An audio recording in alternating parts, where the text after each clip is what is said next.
Welcome to Amidon Planet. I'm your host, Joel Amidon. Thank you for joining me in this never-ending quest to learn how to teach better. Today on episode 134 of the podcast, we have Dr. J.J. Peterson. That's right, he is back. J.J. is got a lot of things going on, but he is willing to take a return visit to share some of the things he's got cooking. But before we get into that, let's just remind us who JJ is. He's a leading voice in brand messaging and marketing strategy with a rare gift for turning complex ideas into clear, compelling narratives that move people to act. Over the past 2 decades, he's helped thousands of brands find their voice and grow their impact, working with organizations like Microsoft, Certified Angus Beef, and Tempur Sealy. He's the founder of Conscious Brand Agency, where he helps remarkable people and businesses align their messages with their mission and build marketing that actually works.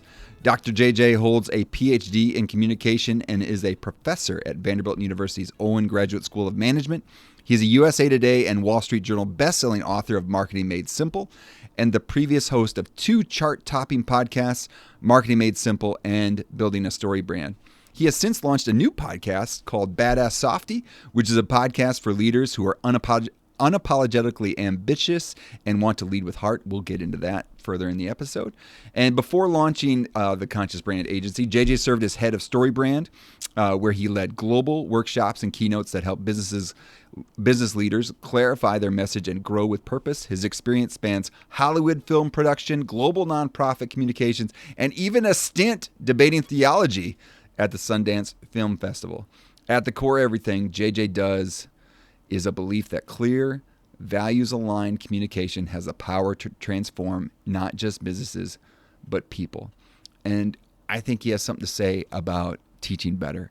He has a lot to say about teaching better. We had an awesome conversation. So much so, as soon as we got on, we started getting into it. So you're going to kind of hear some, like, we started the conversation before I actually started the conversation. So, but before... whatever. Let's just get into the conversation. Here's my conversation with Dr. J.J. Peterson. My dissertation was on teaching as agape, or teaching as an act of unconditional love. Oh, And wow. I kind of want to, because I think what you're doing might be that. Well, whatever. Dr. J.J. Peterson, welcome back to Amidon Planet. How are you? I'm so good. I'm so excited to be here again. Like, I always forget the whole phrase of like save it for the podcast. Like, I was like gonna diving in my dissertation topic on teaching as agape, and you said, "Oh wow," and I'm like, "That'd be great if that was recorded." And I'm in it. I don't know. I can't remember if we talked about this last time, but do you know that my master's is in theology and the arts? Yes, So, yes, and then yeah, and also too your early childhood education background yeah. as well. And we talked about my wife. My wife's in the midst of her dissertation to get her degree in early childhood Oh my. education, thinking about policy and how to better care for teachers too, as well. She Amazing. might be a badass softie too, as well. Oh, Yeah. 100%. I can already tell. I can Yeah. already tell. So when you said, teaching as agape, like I kind of lit up a little bit because, Yeah. studying theology and I studied, I actually went to Oxford 2 different summers, not the school, but the city. And Not through the, Oxford, Mississippi, but like yeah, Oxford, England, yes, England. Yeah, yeah, England. exactly. Yeah, hotty And toddy otherwise. Yeah. studied C.S. Lewis, Oh and took wow. in Oxford as part of my PhD and dissertation because mine is in narrative theory, marketing and narrative theory. And so when you say like teaching is agape, there's a couple things that pop up for me in that C.S. Lewis talks about 4 loves, the Hmm. 4 different types of loves. And when you go into the Greek, there's 3 different types of love. There's Yeah. eros, philia, and agape. And for people who might not know, eros is obviously like the romantic love, erotic love. Hmm. Philia is the friendship or affection kind of love, and agape is kind of the unconditional love. And the first thing, as you said, like agape is teaching, that jumped out to me is when I was studying C.S. Lewis, one of the things he says about agape love is that agape love, a lot of people think like when you think of love, you think of kind of this uncontrollable thing that you just fall into. Hmm. C.S. Lewis would say it's a matter of will, that the way that you actually show unconditional love is not by accident. It's not a Mm. feel. It is actually a matter of will. And I think when it comes to teaching in particular, you know, we don't often feel like we love our students. We don't often feel like we love the act of, when we're tired and exhausted of Yeah. getting out in front of people. But the idea of understanding that if we really believe in our purpose and our mission, and we do want to make the world a better place and do want to bring up the next generation of leaders, that some days in particular, the only way to get through teaching is to lean into the active will of Hmm. agape.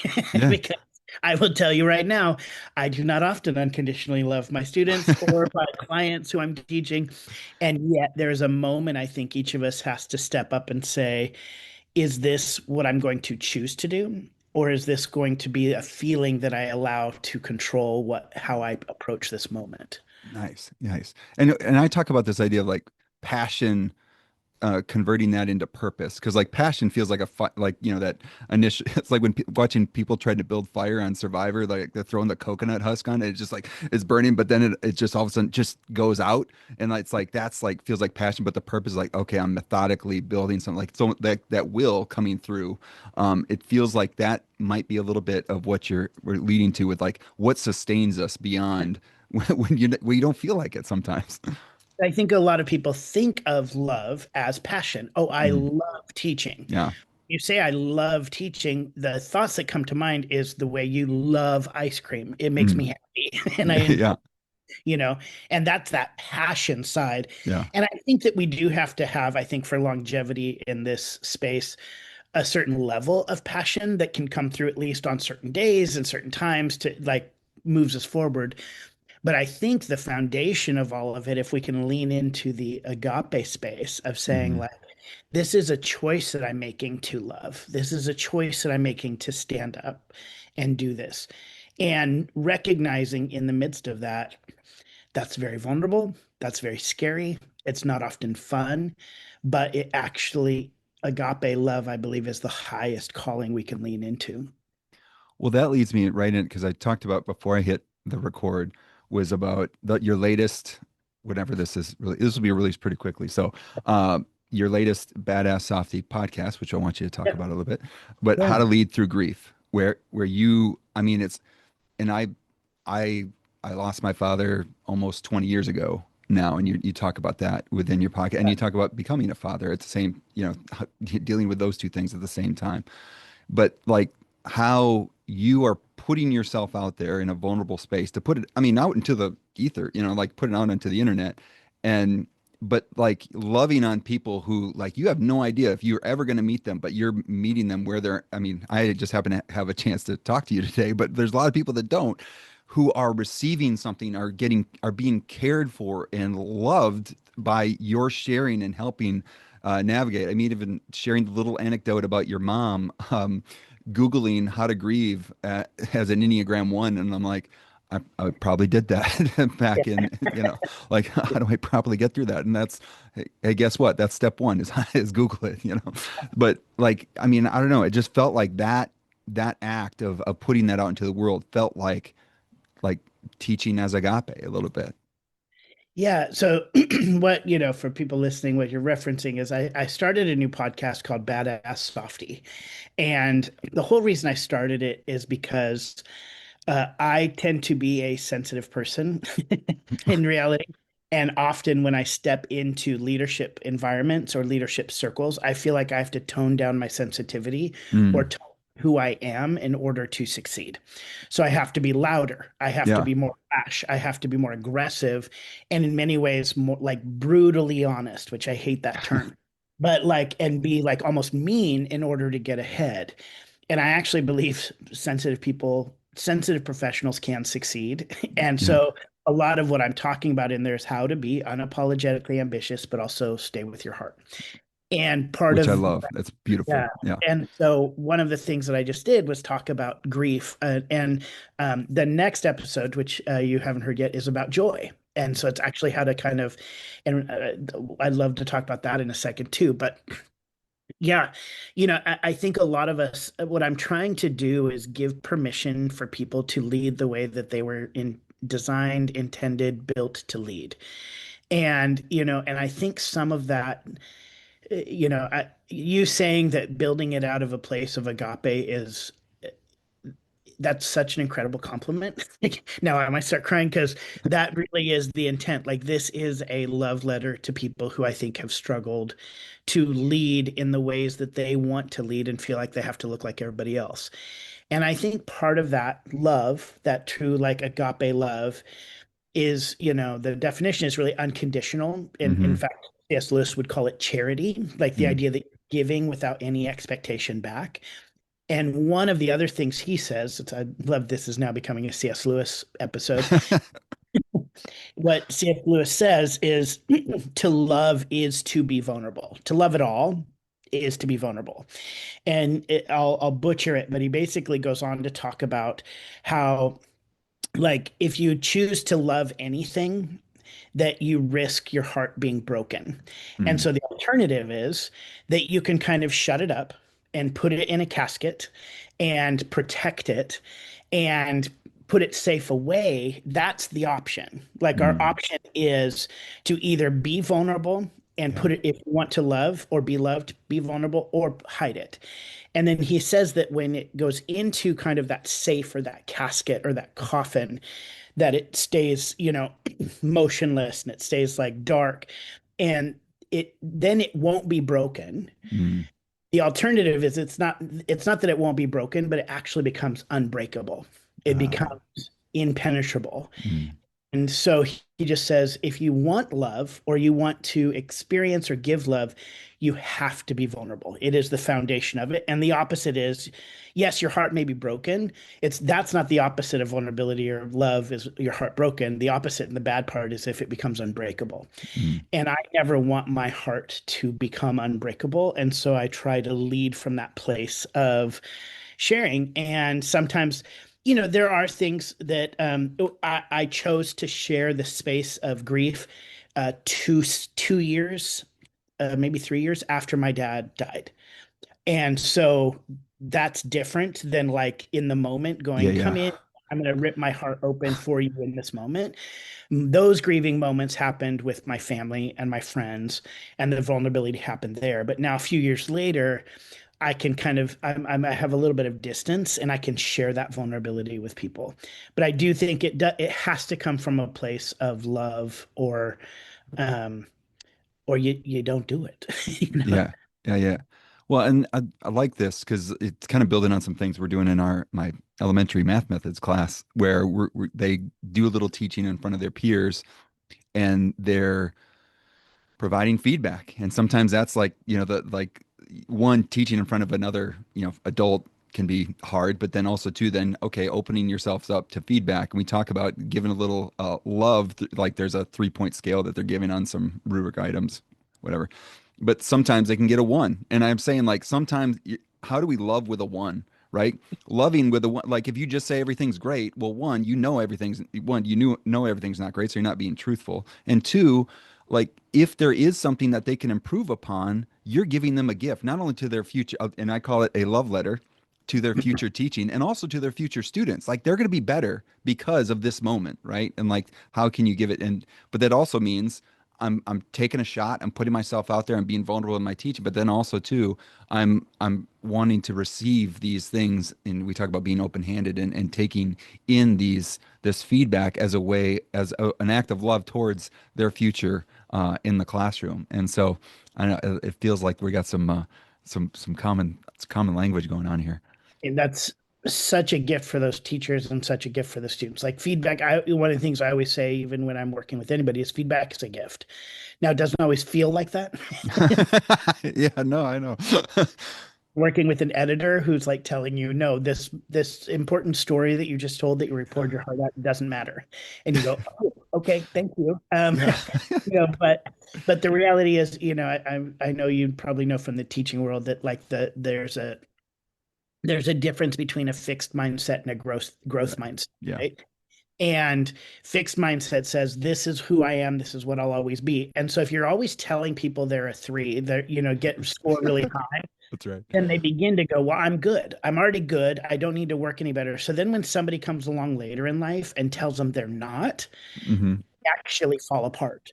But if you lean into this idea of a growth mindset and go, hey, there's opportunity to grow and you can work and you can learn and build skills, then ultimately when they get feedback or somebody tells them, hey, you're not perfect later in life, they don't fall apart. Yeah. And kind of feedback is it and going back again to the agape love part is, as a teacher, it would feel much better for me to have my students love me because I told them they're wonderful.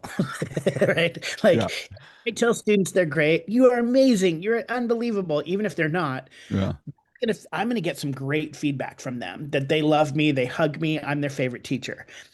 But that's actually not real agape love. That's not Right. actually leaning into that sacrificial love where you go, I'm actually going to tell this person a hard thing and they may not like me because of it. And yet I know that when I love them in that way, that's actually better for them, even if they walk out of here pissed at me. Yeah, exactly. I mean, like, and the whole, I mean, we can go into the math world. Like, if we're teaching math, I mean, we're supposed to help kids make sense of problems and persevere in solving them. If they have to persevere, that means that they're going to struggle. So you're putting them into a place where they don't know what they're going to do. And the worst thing to do is just to go and save them and show them in the algorithm that all right, like, let them struggle. They got to think a little bit. They got to, like, give them an opportunity. That's the loving thing to do versus, like, yeah, like sheltering them from all those experiences. But how do you create a safe environment for them to explore and and engage with the mathematics? I think you didn't think that we'd go to that. Like, How did we so, get? We've already been through theology. We've been through C.S. Lewis. yeah. Now we're going on I was math. going to go back to C.S. Lewis. Let's rank all the Chronicle of Narnia movies. Like, for like, no. The movies, we could get into some trouble with the movies because I have some issues. I There have. you go. Yeah, I'm sure. Um, so I did want, I mean, again, I can't imagine all the different environments and places you've taught in, and you've thought deeply about teaching. And so I want, one of the things we have our students do, and I'd love to have you do, is like to share a moment, like a moment, like what's a mile marker in your journey in teaching, where you have grown, and that you've had as a teacher. Oh man, there are so many. What's the one that pops out? Like, what's the Uh, one that? Probably the one, honestly, that is more recent that popped out. So, during COVID, we were not in person, obviously, in a lot of different ways. So, my muscle of being up in front of people kind of went down a little bit. Like, I was Mm, on camera a lot and everything. And then I started kind of stepping back into into live events and live teaching in the classroom, at Vanderbilt and all these things. And so it kind of started slowly going back in. And there came a moment where I was working with, so I teach at Vanderbilt, but I also my main career is really marketing consulting and yeah. helping companies with narrative stories and narrative marketing. So I got invited into this company that is they invest in other companies. So they find companies that are growing, then they headhunt like the top executives in the world, bring them in to grow those companies 10x and then sell those Hmm. companies. So I show up the night before and I'm walking around this, uh, I'll call it gaudy hotel. It was like gold and pink, and there's birds like peacocks in the lobby. Like it was from a Oh, movie. wow. Okay. Yeah, Yeah. like it felt like a James Bond kind of Yeah. movie. Yeah. And we walk in, and the people introduce, they're like walking me around to show me where everything's going to be. And we walk by this person, and he goes, "Oh, I can't remember the guy's name, but he's like, this is Tom." And Tom was the vice president of Disney. Like, he was over all their storytelling. And I was like, "Oh, wow." And so he says to me, "What, I'm excited about your speech tomorrow, but I built a career on story. So I hope it's good." And I was like, "Oh, okay, yeah, me too." Yeah. I mean, yeah. And so then we go to the next person as we're walking around. Somebody else seats us there. And it turns out he was the former president of Xerox. And he's like, he says to me, he goes, this is probably going to be the most expensive room you're ever going to be in. Oh my He's gosh. like, I said, oh, you know. And then the next person I met was the founder and former president, CEO of Shutterfly. And he said, I built my career on storytelling. I built a company on storytelling. So, I know a lot of storytelling, but I think this will be fun to kind of hear maybe a little bit extra that, we'll see. And three in a row of like these incredibly huge companies, and it basically are all telling me, like, you need to prove yourself. Yeah, yeah. And I didn't sleep that night. Next day, I get up, and as they're getting ready, so it's a small room. It's not a huge room. There's maybe 20 of these guys in there, and they're all at that level. Like they Yeah, were yeah. all vice presidents of some of the biggest companies in the world. And they're kind of introducing the morning. They're about to introduce me, and the president of the company I'm there to work for comes up to me and says, "We spent a lot of money to have all these people here. I need you to do really well." And I, no joke, started shaking. And I have never shook Wow. before on stage. And I'm getting up there, and my microphone is just like, and I'm sitting there going, "What in the world?" And there were two things that happened in that moment to me. Hmm. The first was very practical, as I remember hearing Carson Daly say that he has panic attacks and anxiety attacks. And one of the things he does before he walks on stage is squeeze his hands together as hard as he can for 10 seconds. It Mm. doesn't matter how much pain, and it releases some of the energy. So that Mm. was the first thing I did very practically Yeah, yeah. that has changed so many things. Of anytime I'm nervous, I literally just squeeze my hands together and push them Yeah. as hard as I can. The second thing was to remind myself as I was getting on stage that one, um, I'm here as a gift for these people.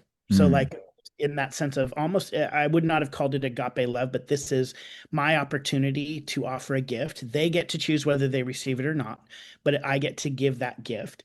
And then the third thing of it was really just um, leaning into, we talked about this last time I was on there, but being the guide in the story. So Mm. in movies and in books, there's always a guide that shows up to help the hero win. There's Gandalf, there's Obi-Wan Kenobi, there's Yoda, Haymitch, um, Dumbledore, Aslan, so there's always somebody that shows up to help the hero win. And the only reason they matter in the story is to further the hero's journey. And there's two ways that the guide shows up: empathy and authority. They have to have those two things for the hero of the story. So empathy is, I understand your pain and your struggle because I've been through it, and authority is, I know what I'm doing. And so as I got ready, I mean, this all happens in like 10 seconds, genuine. Yeah, yeah, yeah. Just came up to me. They're starting to introduce me. So I squeeze my hand together. I remind myself that this is a gift that I'm giving. They get to receive that gift or not, but my job is to give the gift. And then the third piece was be the guide. And the guide starts with empathy and leans into authority. All those people were doing amazing things in the world, but when it came to narrative marketing and narrative theory, I am arguably one of the best in the world. Like, and I can say that without like bragging. It's that just in the sense of, because that's what a guide does, is stands in that space and says, not with arrogance, but with a gift, saying, no, you don't know this as well as I do. You may know a lot of other things, but this specific space, I'm the smartest person in this room. And I also care about you enough to deliver it in a way that hopefully is helpful. So that was a moment for me that, like, I very, like, I could have shrunk and Mm. was tempted to shrink. And when I leaned into those things, for me, it really helped. And I've kind of gone back to those three things multiple times in bigger, I spoke in front of a few thousand people um last fall. And and I hadn't been in front of that big of an audience. It was probably about 3,000 people, and I hadn't been in front of that big of an audience in a while. And I was in same thing. I was like, this is a sold out room. They're here for me, and yet I'm freaking out. And so, and then same thing at Vanderbilt. When I get in there and Yeah. Vanderbilt, when I'm teaching 20-year-old, 30, 22-year-old kids, that's probably my most intimidating audience I'm in front of Mhm. because they're like they're faster than me and they're tired and they don't really want to pay attention and all this stuff. And at Vanderbilt, they're very smart and they're very Yeah. rich. And so it's like, you know, and so I go into that room and there are times where I'm very tempted to be like, hey, guys, jokey and tell everybody stories. And even when I go in to teach on the first couple of days, I squeeze my hands together. I remind myself that my job is to offer the gift, and I'm going to lean into being the guide in this moment. That's awesome. Thanks for sharing that. That's, I mean, like I mean, one, I'm gonna take the practical point because I get those moments too where I'm getting nervous and I can feel it coming on, and like I'll take it from Carson Daly. But also too, just thinking about what you're offering, and also like, and you've gone through the dissertation process. Like sometimes, like I'm advising my doctoral students, like of in this little niche that you've selected to study, you are the expert in the room and you need to help us understand a little bit. Like we have our and like all these, different VPs that you were talking to, like they've all done amazing things. Like they have all different, high peaks, but in this specific peak, you've got the highest peak and you can see things that they can't. That's one of the gifts of like, my PhD, it was very hard and long process and there's a lot to it. But what's kind of funny now is I can walk into the room and say, I am the world's foremost academic expert on StoryBrand because my PhD basically proved that. Now somebody can find me and go Yeah. take it to the next level. And I don't often explain to people that I kind of go the secret is, I'll just tell you, anybody who has a PhD, they are the foremost academic expert on that in the world. Hmm. Otherwise, they're doing a PhD on it, and it's just a paper. And Yeah. so everybody's like, "Oh, well, that makes sense." But so Yeah.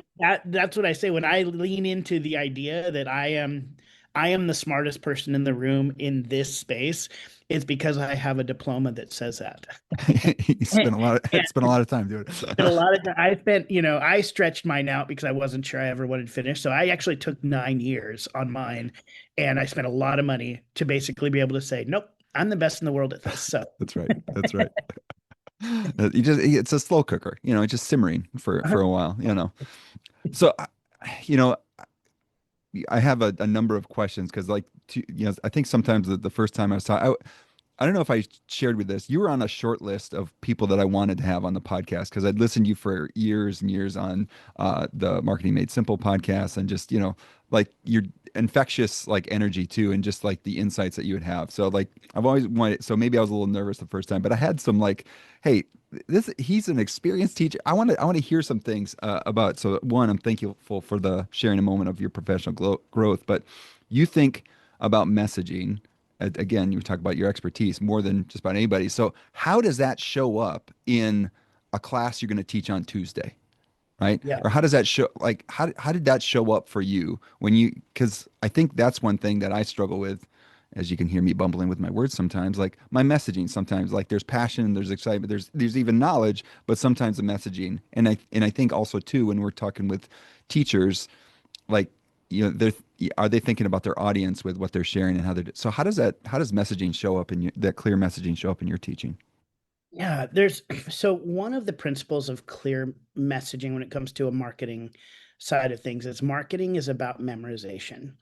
The faster you can get people to memorize your message, the more they internalize it, and then ultimately the more that it changes their thoughts and actions.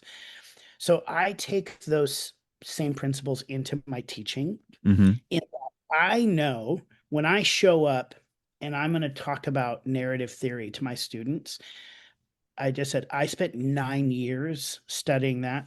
I spent time in Oxford, studying narrative theory. I've worked in movies, I've worked in television.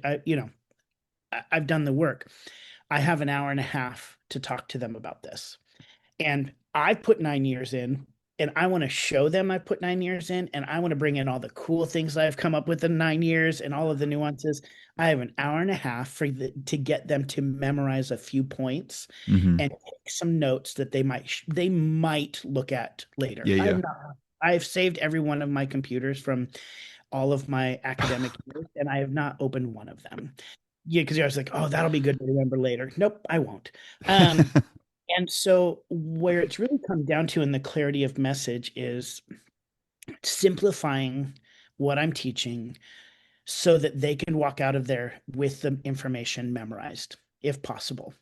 And that goes against a lot of academic kind of principles. A lot of times, like, we're going to cover the breadth and the history and the Mm-hmm. why and give you all this stuff. And when it comes, the piece that I teach is genuinely like how to tell a good story in their marketing. So Mm-hmm. what website, email, or anything like that, I'm teaching them. And so yes, I have all this breadth of knowledge and depth of knowledge, and I give them three things because our brain can actually really only memorize three things at a Yeah. time. And so that's one piece, is just starting with that clarity of going like, what are the three most important things they need to walk out of here that I can repeat probably 20 times in that hour and a half so that they memorize it. The other piece is that in narrative principles and narrative theories, and we probably talked about this last time, is anytime I am getting up to teach classroom, convention, consulting, in order to bring clarity to the message that's about to come, you always have to start your message talking about the problem your audience is experiencing. Mm. So if I'm going to teach about narrative theory, what I have to do in that moment, before I start bringing up the cool things about narrative theory or a fun personal story, I have to start with the problem they're experiencing. And it might be something like this. If I'm in the Vanderbilt classroom, I might say, you know, you're going to get out of here and try to find a job, and you're going to use the word story on your resume. You like to tell stories. You love to help companies tell stories. I will tell you right now, you're telling the wrong story and it's going to cost you your job. So I put some stakes in the story, and then Even I got nervous right there when you just said yeah, that. because they don't know, and I might not be that dramatic, but like that, by Dim the starting lights. there, then I go, yeah, dim the lights, and you're all gonna die. Um, but then what I do is, then if I start my lecture with that, then the next hour and a half matters to Yeah. them. They're leaning in. They're leaning in versus like, the best movie I ever saw was da da da, and this is what stuck with me. I can do that later, but I have to ground the message I'm about to give in their narrative. The way we get people to pay attention to a narrative is by introducing a problem. The problem is a hook in narrative. It's in movies and stories, right? If there is no problem in a movie, the movie's not interesting. Mhm. No problem in a book, not interesting. Same principle when you're getting up to teach. So that's how, when we talk about bringing clarity into the classroom, the two things that really show up for me is, one is I always start with the problem of the audience that I'm trying to connect with, and I start talking there and then introduce everything that's next. Mm. And then the other part is all the rest really don't go beyond three. I try Mm. very hard to keep things to three things that they need to pay attention to. Nice. Nice. I love it. Yeah, and I think that follows with what we've heard from you with regards to like and building up the empathy and authority, like, hey, here is a problem, like, that I know that's out there. And maybe you haven't thought about it, but you're gonna think about it now for the next 90 minutes. I love it. Um, when and I want to make sure to honor your time here, but oh, thinking about AI, and I think that's on a lot of people's minds, and I know you've thought about this too. And so I have a family member who works in the with AI with veterinarians, and he's wanting uh, AI to help restore the humanity to that field so that it's like taking care of some of the stuff that kind of drains someone's humanity, I guess, and then helping them use their degree at the top, using their knowledge at the top of their degree, right? And that's where the focus them on. And so that's like how he's trying to help keep the humanity there. But how can what I'm just curious about your perspective on like how can teachers keep humanity at the center when AI is reshaping education in ways that they might not even know or be aware of. Like all of a sudden it's inserted in things that they've been using before. Like how do we, what words of wisdom do you have for that? What I talk with my students a lot about, because if they're not in the marketing space, if they're not using AI, they're already behind. Like it's just you have to. And uh, I agree that we can give kind of the not the non-human tasks, but maybe the tasks we don't love to AI, and then we can Mm, do our the thing that I always talk about with my students, and I remind myself, is that AI can never have its own point of view. mm, It gets its point of view from you as a mm, human or from other humans, but it can never have its own point of view. So if you're using AI and not bringing your point of view to the table, your perspective, to nuance, to offer subtlety, um, to what's the word I'm looking for? Um, I'll find it in a second. But if you're not bringing your human perspective to it, it will yeah, only have a robot's perspective, and people right. will see it, they will feel it, and all that stuff. But when you're writing lesson plans, um, when you're grading papers, when you're looking for different things, I don't mind using the AI for that level. But you have to bring your perspective to it and use that human voice and perspective with AI. Um, because you have to kind of, help what goes in and also help what comes out. Right. That's part of it. Is AI is kind of in the middle. The human side to me is on the front end and the back end in the tools of things. But beyond that, kind of what you're talking about in this vet space, what I really love is finding ways that AI can take the things that got in the way of our humanity Mm, off of our plate. So for instance, like if I'm having to send out an email to my students every single week, that reminds them just really of the assignments that are coming up. It's not like an encouraging thing. It's like, hey, let's just remember what we have here. Like, you have to do these four things, accomplish this, make sure to look back at this. yeah, That takes away time from me where I can be talking to students, where I can be talking with my family, where I can be being creative in yeah. other aspects of teaching. So for me, that piece that I can hand over to AI, those emails, AI actually is helping me personally become more human, because I don't now have to go, hey, I'm too busy to talk to you. I've got to write this stupid email. I think like that the big thing is, I think AI can help us become more human when used correctly.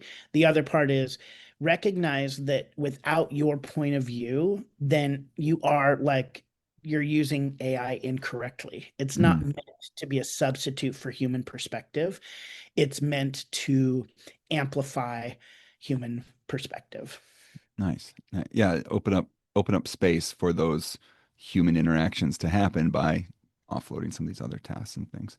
That's excellent. And I do like to think of it going in and going out because like that's where people are talking about, if if if we're just trying to do things that we did before and everyone is just using AI to either write the thing and then degrade the thing and then like there's no humanity inserted anywhere like then what are we doing here? We're just playing AI ping pong, which is boring. Well, and also too like some people have said like, hey, do you know you can you put in a piece of writing and all of a sudden there'll be a create a podcast. So why even do podcasts anymore? It's like, or why even listen to podcasts? I'm like, well, because I like to hear to what JJ Peterson has to say. I like to hear what some of my, the thought leaders I have to say. Like I want to connect with people, not with, it's not just because I'm bored and I need to listen to something, like I want to get that insight. I want to get in touch with the humanity that's out there. Well, and here's just another thing and this comes from the marketing world, is they're finding, say, like on social media, that we have to change the way, like it used to be, you'd get on social media and you'd say, here's 3 tips for writing a blog post. That will no longer perform as well as, here are 3 ways I am using blogs to build my business, Mm, because people can go to AI for information. So if you, even as a teacher, I would say, are just giving information, they can go to AI for that. Your job, I believe, as a teacher is to bring in that human experience and perspective to elevate the teaching. And that's what people are connecting with. So if I'm on my camera, I now have to say, and not have to, I get to say, here's how I've used blogs to build my business versus 3 ways to use blogs to build your business. Mm. And I do think that's like in same thing in teaching, my personal stories and personal experience are going to matter more and more in that space because those can never be replaced by AI. Nice. Well, and that's the thing that we're working on right now is having our students like they're going into the communities that they're placed in. They're learning about their students in order to like take what exists in the textbooks and whatever and adapt it to the context and the things that kids care about. If it's like, what happened on the Saturday on the football field or on Friday night on the football field, or if it's, like looking at community spaces and like now this problem that was pretty bland, they can, possibly use AI to hey rewrite this question using these contexts with numbers that are appropriate for I mean like now that's like now you're creating problems that kids like we talk about creating struggle like hey this actually might be something that I'm struggling with and trying to understand about my community. Yes. Oh, so the word I was looking for was curate. So Oh, your nice word. job, I think, as a teacher is to curate the information that goes in, let AI kind of do its magic, and then curate what comes out. So AI creates content, but you as a human or your job is to curate. I that's a good word. Way to pull it. It took me a minute, but there it is. Yeah. No, I'm writing that one down because I'm going to bring that point to my students tomorrow. All right. Uh, we talked a little bit about the new podcast. So, how do you see your current work fitting into your larger sense of purpose? And and even too, like seeing the different ways that the Badass Softy podcast, the two different kind of like you have those kind of solo episodes, you have these interview episodes. Say more about the Badass Softy podcast. Yeah. So, like I said, I think it's a fun it's a fun project, but it also fits into the broader themes that I do, right? Yeah. So a lot of what I do is help people with their messaging and marketing in particular. And so it's the idea of actually just leaning into your own unique voice, especially in this AI world. Hmm. Like, if you are a plumber, what's different about you than the plumber down the street? You have to figure Yeah. out what that is. And I think for a lot of us, we look at other people to give us our voice because we're like, oh, Nike did that. I want to be like Nike. You look at Mm. big companies or big people or even big, teachers, other teachers. And I think when you're at the less mature phase of your career, Yeah. that it's actually okay to emulate and look at other people. I really do. Like Yeah. Yeah. the best comedians start out by trying to be their favorite comedian, Yeah. right? You're like, oh, I love that person's style. I'm going to try to be like them. And then as you mature in your skills and your own voice, you begin to discover, oh, I have a unique voice. And that actually is the power and your differentiation in the marketplace. And so part of the badass softy space is actually reminding people it's okay to be you. And you actually can be successful being you versus trying to be somebody else. And so the people that I'm bringing on the podcast are people who I admire, who are good leaders, who are doing good things. And then also sharing from my own kind of experience of here's the things that have shaped who I am and allowed me to become the kind of person that hopefully is a badass softy, somebody who's doing big things in the world, but also caring about people. So I'm doing a lot of research kind of in this space. Right now, I'm really researching joy, which is kind of a fun thing. Yeah. Uh, and then also just, so ultimately, like what I charge money for is helping people discover their own voice and really lean into that and then create products and a lot of like curriculum and books and Yeah. core out of that. And then ultimately, how to deliver that really well from a communication perspective, but also like serving people really well. So that's is kind of how it all works together. It's pretty new, so even I don't have it all worked out as Yeah. the message yet, but that's kind of how it all is working together. Well, I mean, and again, just like, as you start leaning into a new space and you start to figure out what works, what's not working, like, and how to like shape it to match your voice. And regardless, I mean, when I heard the title of the podcast, I'm like, that sounds about right. That sounds good. Yeah. So, and again, like not being too familiar, we've only talked twice, but like, just having all the interactions with you from the previous podcast, like, yeah, that makes sense. And like, and just the purpose statement behind it, I really appreciate. So, I got a question that I've been trying to ask people. I've really getting into like being intentional about like what I'm listening to or what I'm watching and things like that. So, uh, do you have a favorite album or movie that you love to recommend to others? Anything that's, or you can do both. I don't want to limit Yeah. you. So it's gonna be, I'm a little embarrassed to say it, but in the spirit of like, we're just owning our truths today, Own the uh, truths. is at our house, K-pop Demon Hunter is really, Fantastic. I mean, if for anybody who has kids, they've probably watched it 50 times, but like it's the still like the movie, even now, we've probably watched it 6 or 7 times, truthfully, as a family. It's that everybody can agree on. Also, it's the music we listen to in the car. Nice.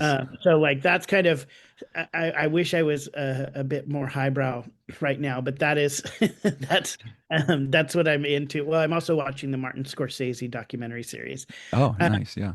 but I would say the albums that I'm listening to right now, I've gone back to listening to my friend who his name's Ryan, but he goes by Sleeping at Last, Hmm. and um, it's really interesting. He builds his albums around themes, and they're very melodic, and he has a lot of just even instrumental music, and I am listening to those as I'm doing writing. So he really kind of inspires me creatively, but they're all very chill. Nothing Yeah. gets really big and everything, and so they're very chill. A lot of times, like I said, the music, you can drop out the words and just listen to the melodies, and that's what I use for my writing right now. So I'm kind Nice. of just sleeping at last. I'm going to take that recommendation because I like to, there's a brew pub that I like to go to that's right near campus that it's loud, but I just like being around people. I don't know if you're like that too, but Oh yeah. then put on the headphones but so I'll take a look, take a listen. Anything else to promote, JJ? Anything else you'd want us to put Badass out soft. there? My hope is that it's kind of funny. I put it in the business space, kind of in the like to Apple requires you to like list the different things. Yeah, yeah. It in the business space, and then we also put it in the education self-improvement space. Yep. And my hope really was the number one was business. So it would kind of like rank in the business leadership side.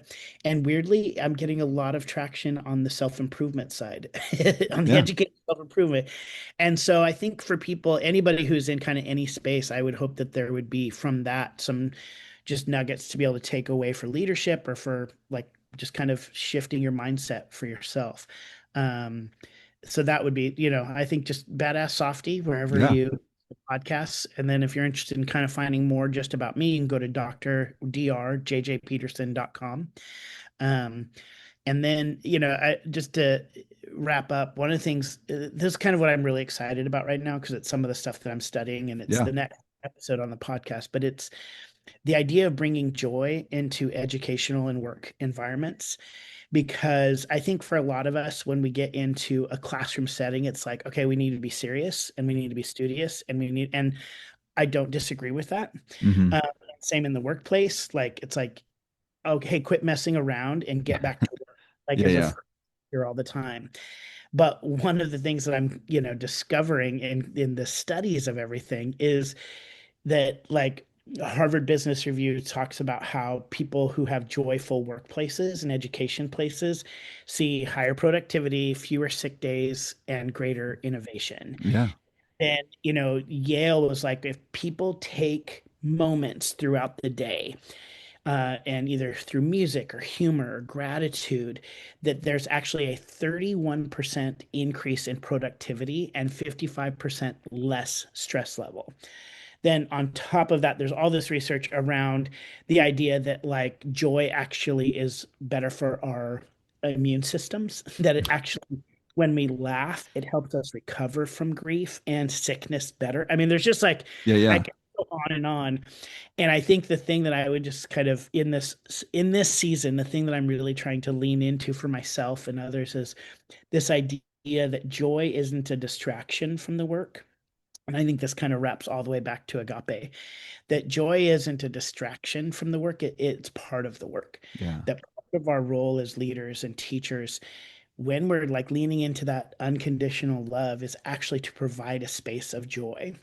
And doesn't mean we're frivolous, it doesn't mean we're goofy, but it might be we're a little whimsical, and it might Mhm. be we allow for a little bit more laughter and space to reflect and have gratitude and connection and all the things that bring us joy, because that's part of the badass softy part. It's like it's also that most people think of joy and laughter as part of the softy, but Mhm. what we're finding in the research is that actually joy is what really makes you a badass and actually helps you be more productive and get more things done. And so that's kind of the space that I'm living in right now. Yeah. Trying to be Awesome. people, bring joy and share joy with others. Yeah, I love it. I can't wait to listen to that episode. But feel like we got a little synopsis right there already. But also too having that it feels like you need that outlet too to like things that you're curious and but then also wanting to do the research, but then also having the outlet to share it. I mean, that's a beautiful thing that you're doing for folks. So I appreciate it. Very fun. Well, thank you for spending time on for revisiting Amazon Planet, and appreciate it. And we'll keep putting out there promoting Badass Softy and looking forward to that Joy episode. Thanks, JJ. Love it. Thanks for having me.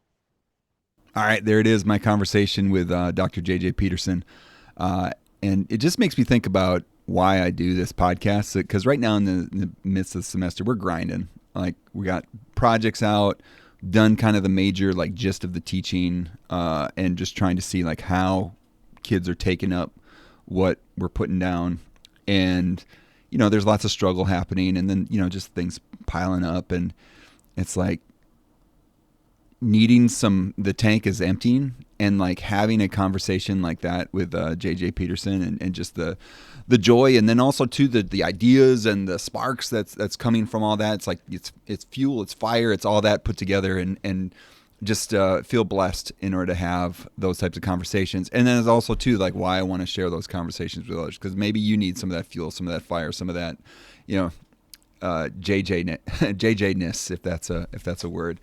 So just thankful for that conversation, thankful for the opportunity to share it. And I'm going to talk. I'm adjusting on the fly, as you can tell from my ending question. Kind of those standard ending questions now that I've had with guests. Talk about an album that they like to listen to, but I'm also adding in movie, because I'm thinking like this idea of physical media is this kind of analog. Not, I guess it's not analog if you're talking about like a Blu-ray, but still there's something about intentionality of putting something on and listening to it, whether it's a vinyl record or a Blu-ray or something like that, that makes it so it's not just a click, because you can just easily click on something else, versus there's some intention, like having to go and change the album, flip it to the other side, or put on a movie and things like that. So I wanted to highlight. I'm saying a movie of the episode, and I'm going to say the movie Rad, which is a movie from the 80s about BMX biking that I saw as a kid. And it was one of those that I heard someone talk about it on a podcast episode, talking about that movie. And some of you have heard me talk about the month of Joel. October is the month of Joel. And so for October, I went out and got a Blu-ray player and bought the movie Rad and watched it. And was it as cheesy as ever? Yes, it was. Did it have Lori Loughlin as a teenager? Absolutely, it did. Did it remind me about how awesome it was to see that movie? They actually, in that movie Rad, there is a dance, like a high school dance sequence where the two characters, Crew and Lori Loughlin's character, are dancing with BMX bikes, doing tricks in a dark gym, and people are all around watching them do all these tricks on their BMX bikes, and it is glorious. It is glorious. Is the dialogue cheesy? Did my son walk out of it because he's just like, I can't take it anymore? Absolutely. But I loved it. It was wonderful. So that's my movie of the episode. So we're changing this to physical media of the episode, just so I get a chance to talk about something. Love it. All right. We got nothing from the mailbag, but if you want to send something to the mailbag, you want to submit a question, comment, or suggestion in the mailbag, send an email to joel@amazonplanet.com. Also, if you see me at a conference, just grab me, say something.